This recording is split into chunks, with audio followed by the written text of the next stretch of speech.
Hi, I'm Carlene, and this is Diva Tonight. Hi, I'm Carlene, and this is Diva Tonight. We have with us on Zoom Tyler Del Pino in Winnipeg. How are you? Not too bad. How are you doing? I'm good, thank you. Thanks for being my first musical guest. This is exciting for me because I normally do not have artists on my show, but this is very exciting considering that you just released the EP In the End in March. And I just listened to it twice before you arrived. So I love the song. I like the vibe. It's very, what's the word? You can tell me, I guess, because you wrote the lyrics. Yeah, what's the vibe? I think the vibe is very anthemic. It's got big choruses. That's what I like to do. That's my favorite thing to write is choruses. So I always try to like make sure that that goes out there. But it's just like a total infusion of Americana music meets country music meets pop music. It's just kind of everything and anything. Yeah. So I was reading a little bit of your background and I see you did study music in school. Where did you go to school? Well, I studied school. I actually studied music in two different places. I studied for 1 year at Lakehead University in Thunder Bay, Ontario, weirdly enough. And then after I did a year there, it was kind of a small music school. So I ended up auditioning, coming back to Manitoba, which is where I'm originally from. And I ended up just completing my degree at the University of Manitoba in the Faculty of Music there. Yeah, very cool. So I guess it kind of goes hand in hand. You have like a background in music, and obviously you did teach for a little bit. Are you still teaching now or? Still teaching, yeah. 6 years going strong. Oh my gosh, that's amazing. So it's like you teach during the day and create music at night, I guess, or whenever you have free time. Pretty much, yeah. Just in between all the gaps. It's like teacher during the day, rock star at night. I love it. Two careers. I feel like you kind of set the tone here. It's like, in life, I think this pandemic has taught us to have a plan A and a plan B. So I think you have both. I mean, teaching is very crucial right now, especially online teaching. So I'm pretty sure that's been different. How has that been? Yeah, it's I'm a music teacher in school, and this year we were banned from playing instruments live, which was a real challenge for me because that's pretty much everything that you're trained in. I'm lucky enough that I actually host a guitar program at our school. So the guitars, we were allowed to do it because there isn't any wind instruments being played, but any of like the trumpets, trombones, tubas, all of that stuff was kind of axed. So I had to pivot very quickly to be able to offer something that was going to be still an enriching educational experience, but also was in line with the protocols and the health guidelines, right? So it hasn't been the easiest year of teaching, I will say that, but hey, we're hanging on. We're almost at June. There we go, right? Who would have thought? Like no one thought this was happening. I think back, as an artist, you said you released in March, but you haven't been able to do the artist thing as touring. Like that's where you get most of your fan base and that's how people hear about you and making appearances on radio shows. And, like radio has been a little bit different. I'm sure you're still getting a little bit exposure here and there, but this is obviously a different time for the music industry. Yeah, it's a weird time to be an artist right now. I feel for all the artists that, or especially emerging like myself, where you're not going to get the big Spotify playlists. You're not going to be selling like a couple thousands tickets every time you want to go play. Like there's a lot of artists that are still just really trying to get their music out there. And especially for something like this to happen, once all these venues open back up, who do you think is going to get in the venues right away? Well, it's going to be all the people that actually can generate ticket sales right away. And it's not going to be the emerging artists right away. So it's kind of in a transitional period, but hey, every artist I know is hanging on the best they can. And that's kind of what music is, right? It's a volatile environment. I think, music is always there for us, especially more now. I think I am an avid music listener. And when I heard your EP, I was like, this is great. I definitely want other people to hear your music, whoever is going to listen or whoever's going to like the song. And in the end is a great song. I think it's kind of like inspirational in a way, especially in this time, because we're dealing with a lot. We're spending more time inside. And one of the messages in your song that I wrote down that stood to me is like, forget to live before you die. So I think we're all doing what we can to keep this journey going, right? Especially in now. Absolutely. I mean, that's what the song embodies. It's just about making the most of your life while you're here, because the reality is that none of us know what's at the other side, right? So, Yeah. I do know what's here though. I know what's here right now. So I always try to make sure I hold myself to that, because I think it's very easy to fall into the routine of life where you just kind of start doing the same thing over and over.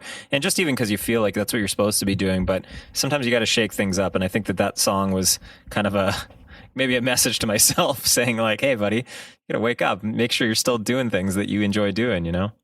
So tell me the process as a writer. Like the inspiration for your music has a lot of influences. Obviously, James Taylor for his classical writing, Keith Urban for his polished precision, and Mumford and Sons for their sing-alongs. You know what I mean? And that obviously, like I feel like when you are able to perform, Tyler, this is going to bring the crowd together. It's going to, people are going to have their lighters out, and it's definitely going to bring the world together. Music brings the world together.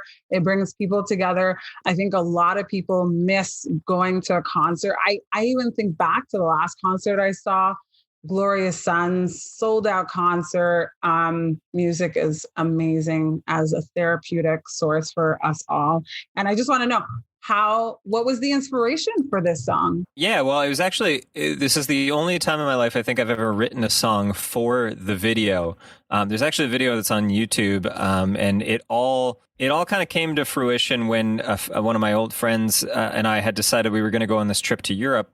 And he's a videographer, I'm a musician. And so it was kind of a natural pairing. We were going to go, and it was like obviously a trip for pleasure. We had both never been to Europe before, but we also, anytime that we kind of go somewhere together, we've always kind of thought about, well, let's create some art while we do it if we can, right?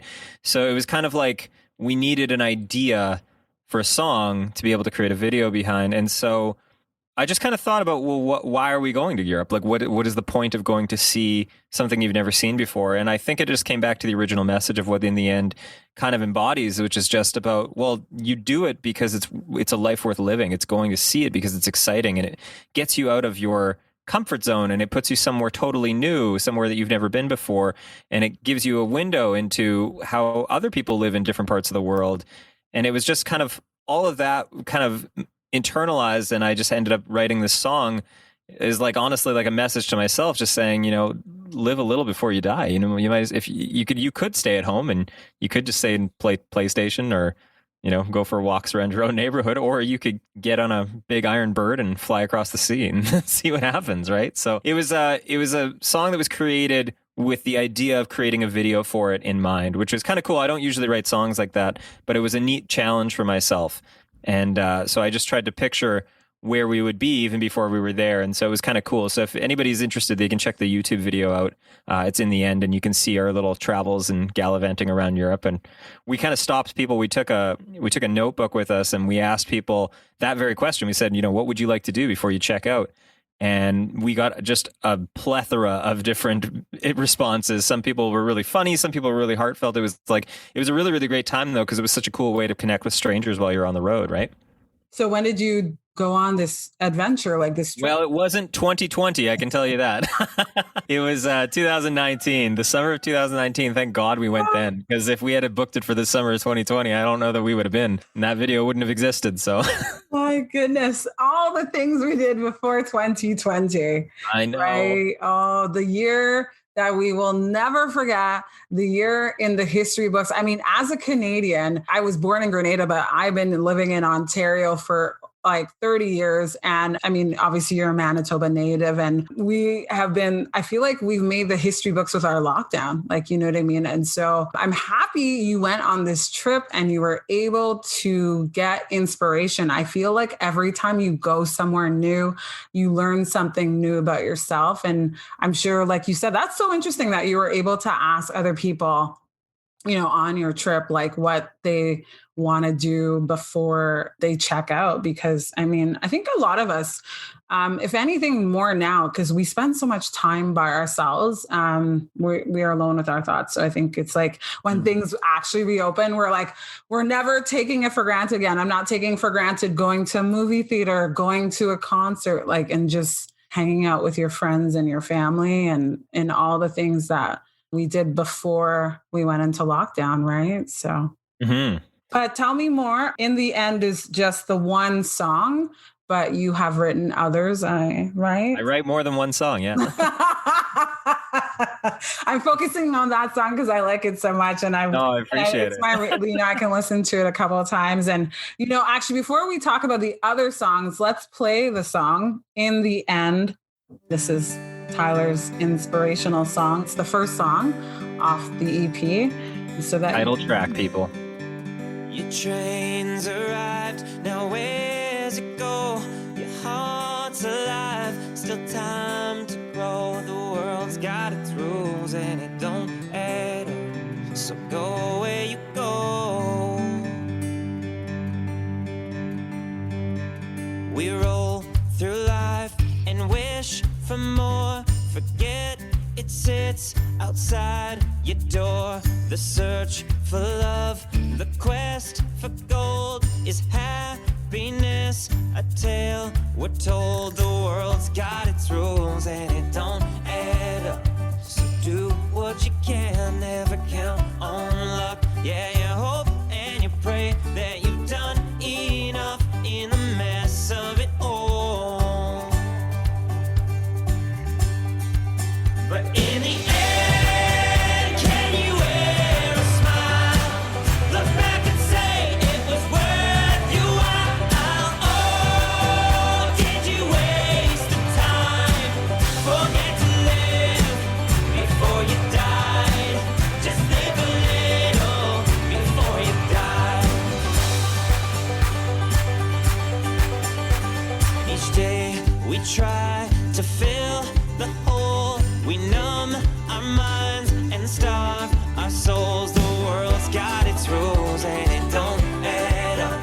And we fear every day that we miss so much. Yeah, you hope and you pray that you've done enough in the mess of it all. But in the end, can you wear a smile? Look back and say it was worth your while. Oh, did you waste the time?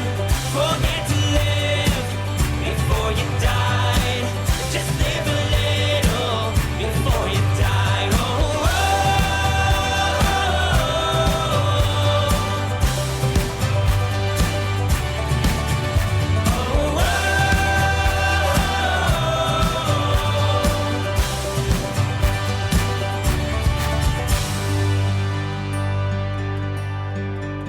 it's hard to be sure, know where to start. So do what you can, be who you are. The world's got its rules, we all play our part. So march to the drum, to the beat of your heart. March to the drum, to the beat of your heart. You march to the drum, to the beat of your heart. In the end, can you wear a smile? Look back and say it was worth your while. Oh, did you waste the time? Forget to live before you died. Just live a little before you die. Oh,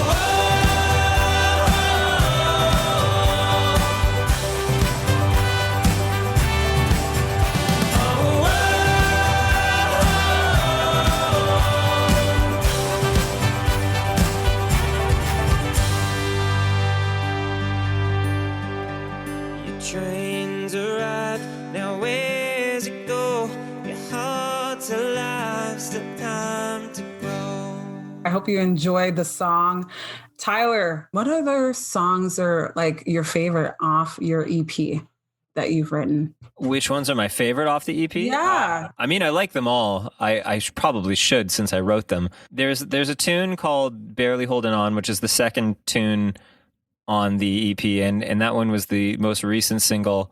And that one's been circulating. We actually just shot another video for that one. It hasn't come out yet, but it'll probably be out by the time people are listening to this. But it's that was a tune that I kind of wrote in a fit of anger and despair And I was at a really low place. I remember when I was writing that song, and I actually didn't think I was even going to cut that song. I didn't think that song was going to be on any EP ever, because I don't know, for some reason I just didn't think it was this good enough song for the EP. I didn't know if it was strong enough, and it's been really interesting to see that like a lot of people have actually been connecting with that one.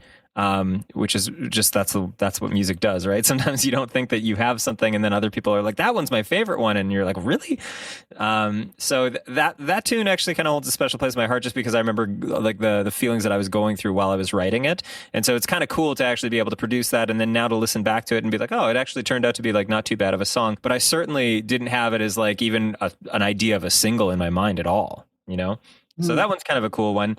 There's another tune. There's the last tune on the record is a tune called "Jumping Out of the Nest," and that one I wrote in Lillooet, BC. Actually, I was out visiting my brother. If nobody knows where Lillooet, BC is, by the way, don't feel bad. It's like a tiny town of 3,000 people, and unless you're from BC, you probably don't know where it is. But their slogan when you drive into Lillooet is "Guaranteed Rugged," and when you look around there, it's just like these sharp mountain cliffs and stuff, and it's like you're pretty sure you're going to run into a grizzly bear at any moment. But I ended up just bringing my studio out to visit my brother, because that's where he and his partner are living, and I was kind of partaking in this songwriting challenge at the time, and I was kind of tasked with having to write a song while I was out there visiting. So it was kind of like half pleasure, but then I was also going into my studio during the day and writing. And, you know, I very similar to like in the end, how I always just think about what are you doing with your life? Jumping out of the nest was kind of a message to me, just to like say to myself, you know, don't be afraid to take some risks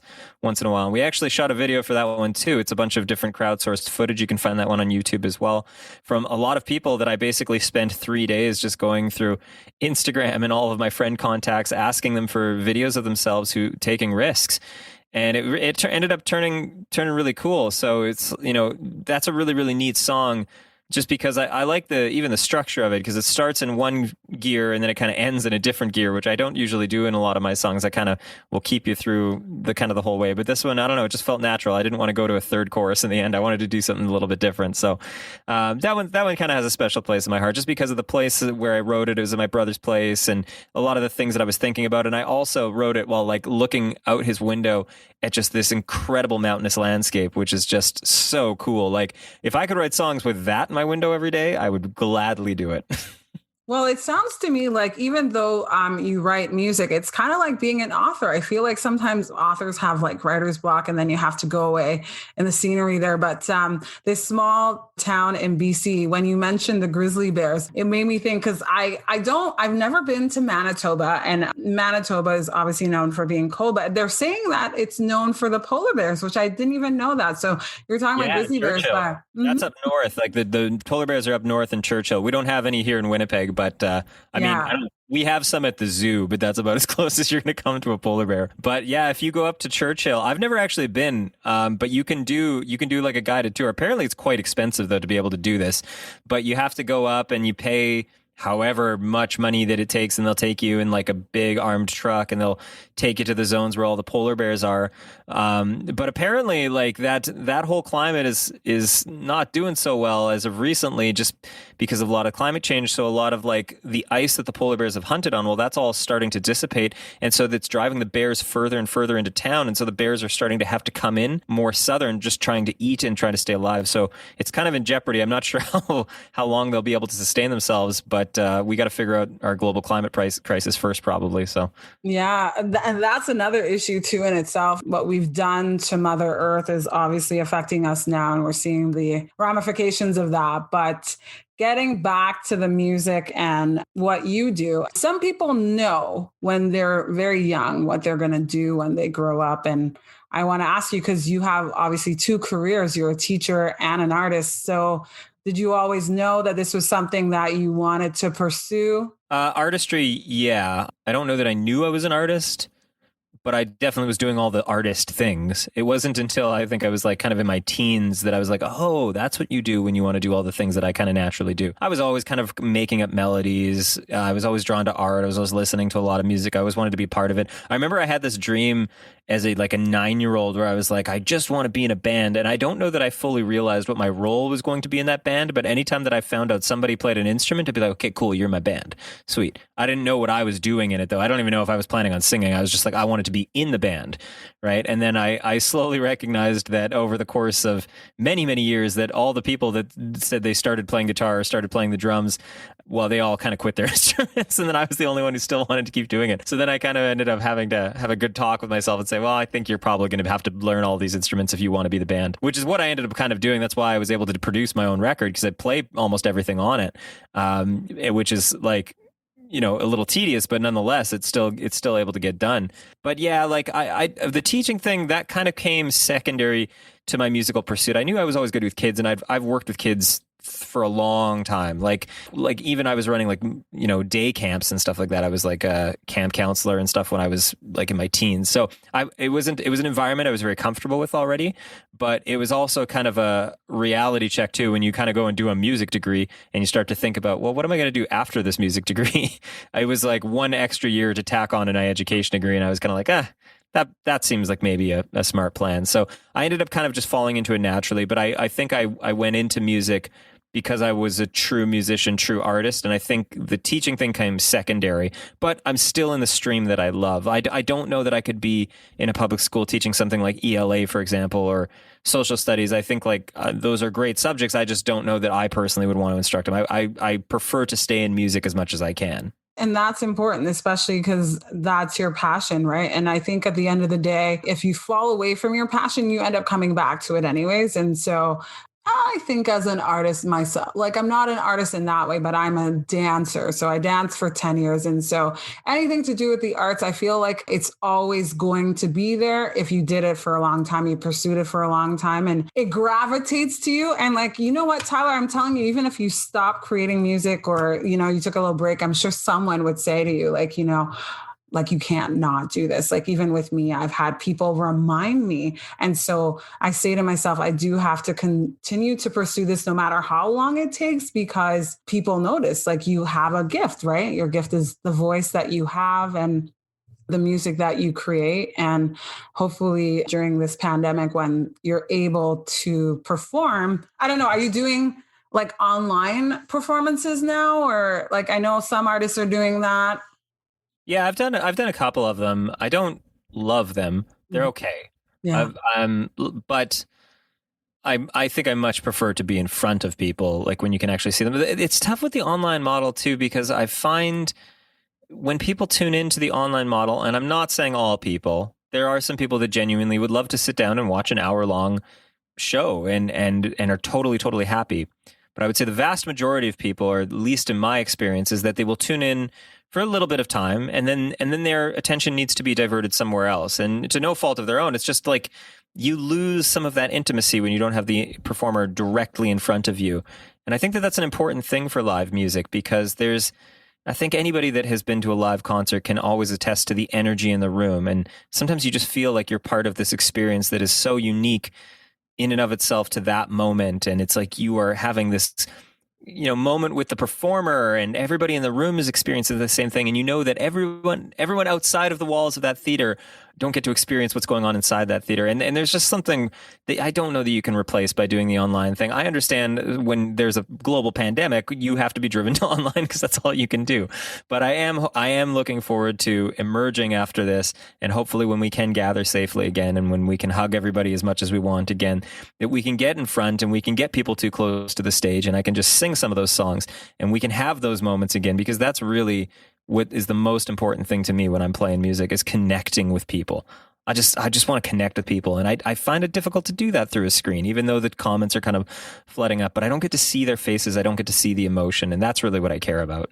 Yeah. I don't think you could have said it any better. If we're thinking about like when you can perform, where would you like to perform? Where would you like to start off? Would you like to start your tour in Manitoba? Well, yeah, I think playing some gigs in Manitoba is a good start. I've been around Canada quite a few times. I've toured across Canada. I've been to the East Coast. I've been to the West Coast. It's a big country, so it's not the easiest country to tour, and I will say that, especially like when there's other artists in different parts of the world that can at least hit a couple of cities within an hour of each other. That's actually part of the reason I love coming to the GTA, is because at least once you finally get there, like Toronto is I think 24 hours away from me, but once I finally get there, well, then there's all these little towns that I can go to, and it's like it doesn't take up my entire day. You know, I can drive around and I can play a bunch of different places. But in Winnipeg, it's not so easy, right? You're kind of going 8 hours in one direction, you're going 6 hours in the other direction just before you hit the next town. So it's not particularly advantageous to tour. But I do really really love Toronto. There's something about that town that I've always really connected with, so I'd love to come and play some venues there. I also really like it out west though too. Like, you know, I'd love to go play some wineries and stuff. There's just something about the people there that everyone's just like got a good energy about them, which is really cool. So maybe one of those two places, that would be really nice to just kick it off with and start going.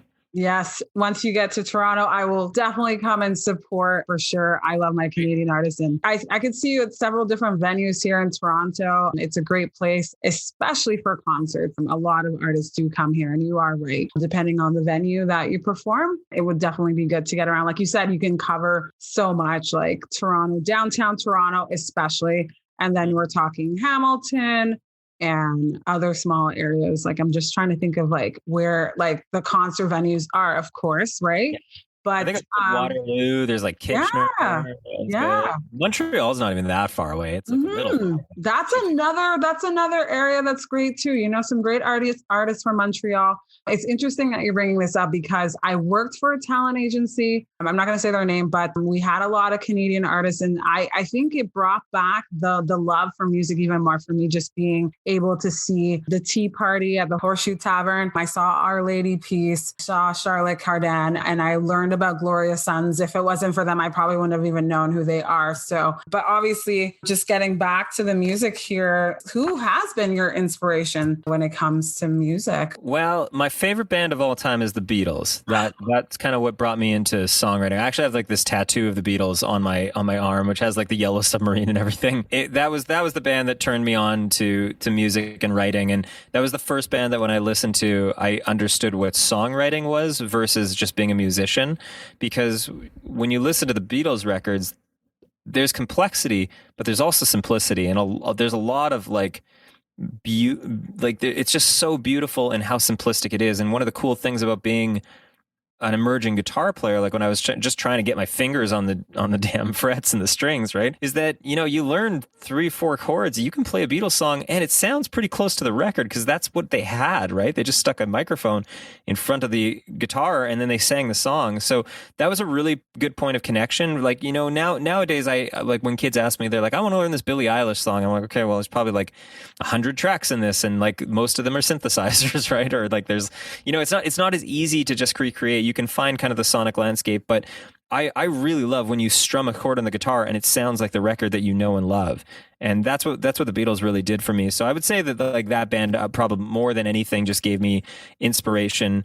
I don't know that I can say that they're the only inspiration because I'm a fan of a lot of different music, but it's certainly the band that I highlight as being very, very influential in my life and kind of changed my whole trajectory as an artist. Once I've kind of got into the writing of Lennon and McCartney and just really started diving into those records, it changed my whole world and it changed my whole perspective. And I approached music very differently after that. I was nodding as you were saying that because I love the Beatles. I watched The Yellow Submarine.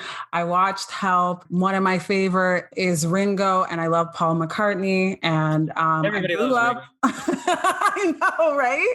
Everyone does love Ringo, and I don't know why, but I do love Paul McCartney too. And you know, the band as a whole, there's so many great songs from the Beatles, and as a kid, you know, their music still resonates because their message. And even when we think about like John Lennon, I remember like listening to him talk about war and how we need peace in the world. And it's crazy that this was someone who was talking about this in the 60s and the 70s and when the Beatles were big, and a lot of the things he said are still prevalent now. So it's crazy. It really is. But Their music's so timeless. It connects with every generation. That's what's so cool about it. Yeah. And if I could have one song that does that, I'd be half of songs. So. Yeah, so many beautiful songs. Eleanor Rigby, Help, All You Need. What's your favorite Beatles song? Do you have a favorite Beatles song?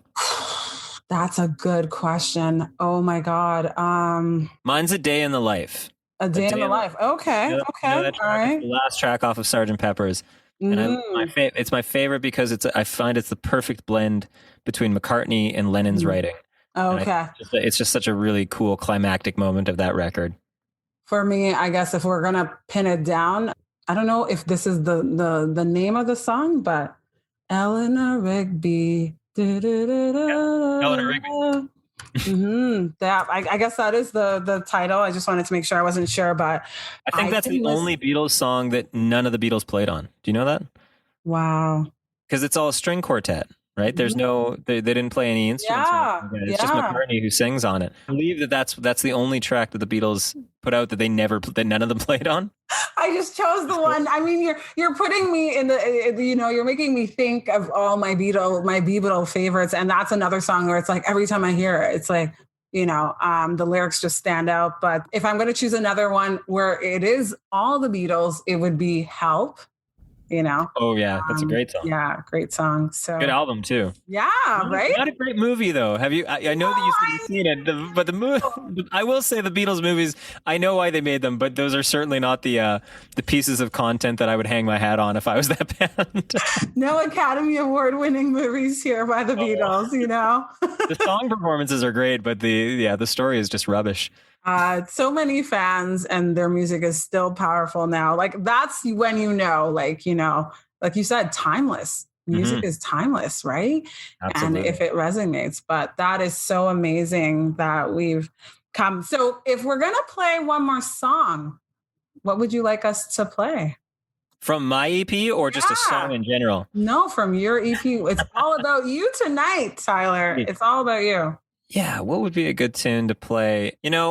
I did this duet with an artist here named Sierra Noble, and she's a really beautiful singer. And there's a tune on the record called "Lay Your Head on My Heart," which is kind of a love song. It's just talking about a couple that's just gotten in a fight, and just about how sometimes we get into those moments where it's like I'm mad at you, and the other person's like I'm mad at you, and then you both don't want to put down your honor, and you both just want to stay mad at each other, but I kind of wrote that tune just about in the moment where it's like, is this fight really worth it? Like, what are we really fighting about? Because I find in my experience anyways, usually when you're fighting with your partner or somebody that you love, usually it's not worth fighting over. It's not worth fighting. It's not worth holding a grudge over somebody you love, it makes for bad blood, and we all want to be right, but tensions get flared and whatnot. So I ended up writing that tune. Is just kind of like I was in the midst of a fight, and I was just like, I don't want to fight anymore. This sucks. I hate this. I'd just rather get back to the good stuff. And I thought that tune turned out really cool. There's actually the making of documentary that you can find on YouTube too. You can see we actually took a camera crew to the studio the day that we made that, and so that would be a cool one to play. You got In the End, and then you can listen to our acoustic duet. That would be kind of a cool one. And then if anybody wants to go check out the EP after, 6 songs full of glory. 6 songs full of glory. I love it. I think that's it. Tell me what they like. Yes, Tyler Del Pino, Lay Your Head on My Heart. We've seen the wind, how it blows, and we've seen the storm, the hail, the snow, and we've watched the rain pouring down, that hurricane of trouble that we found. Baby, we got too much to risk to let this slip away. Yeah, we set the stakes too high to lose it in a day. But just lay your head next to my heart, and we'll go back to what we know, back to where we start. Don't let this light we've got go dark. Don't fight the pain, just lay your head on my heart.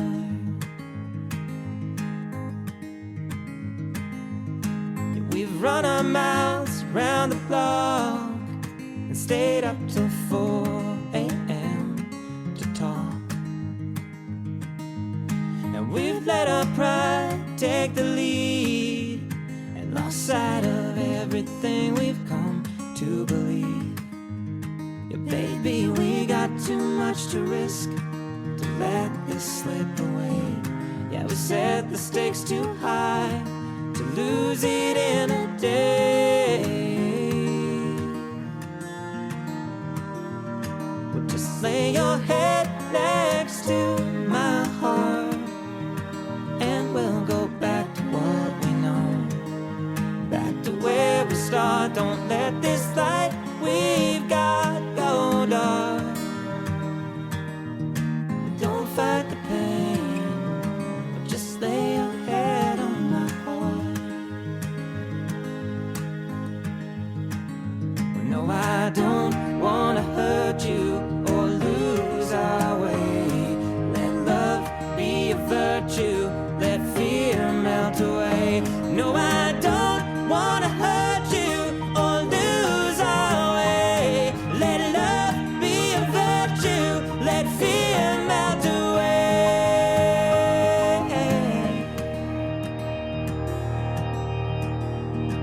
Just lay your head next to my heart. Remember how it all began, where we felt the spark, our love's a gem, a work of art. Don't fight the pain, don't fight the pain. Just lay your head on mine. Don't fight the pain, don't fight the pain. Just lay your head on mine. But don't fight the pain, just lay your head on my heart.